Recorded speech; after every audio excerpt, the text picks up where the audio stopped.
babako? Ningemwacha ningemua mama. Mama kana. Hebu vua kofia yako.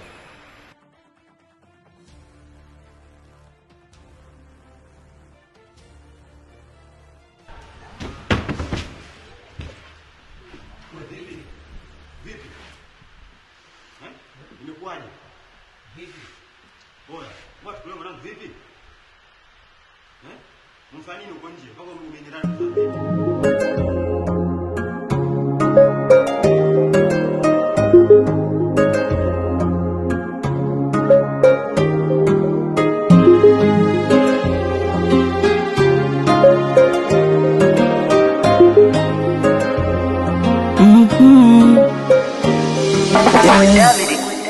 Muda saa 7 usiku, mlango nagongwa kwa fujo, sauti za hasira mlangoni zikiongea. Mnafungaje mlango? Mwenye nyumba sijaingia. Mama anatetemeka, kisogea mlangoni, akiniambia mwanangu nenda jifungie chumbani. Mdogo wangu naye analia akiwa sakafuni, mana tangu pakuche tatia kitu tumboni.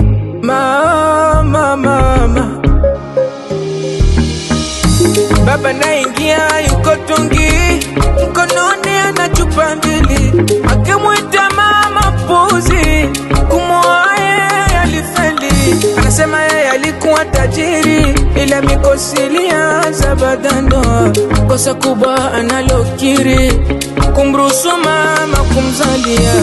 Watoto amekuja na laana, na anaishi kabambikiwa na mimba alompa mama. Afanye juu chini aweze kutoa.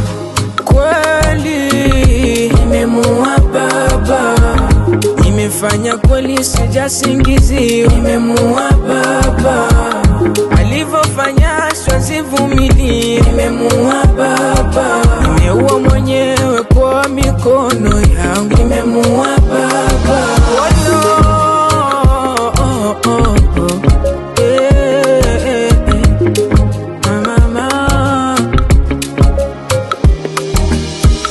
Mama kasema uninyanyase mi, lakini sio wanangu, kwani hawana kosa na bado ni malaika.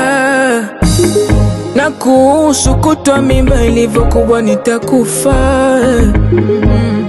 Baba kawaka ukutani akapasua chupa. Baba kamshika kaanza kumchoma choma.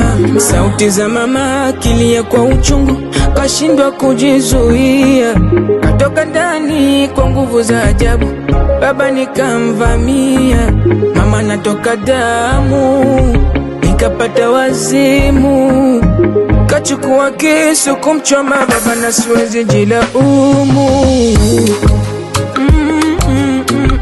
Nimemuua baba, ningemuacha ningemuua mama. Nimemuua baba, mtoto wa kiume nini ningefanya? Nimemuua baba, nimemuua mwenyewe baba. Nimemuua baba, alizidi kumtesa mama.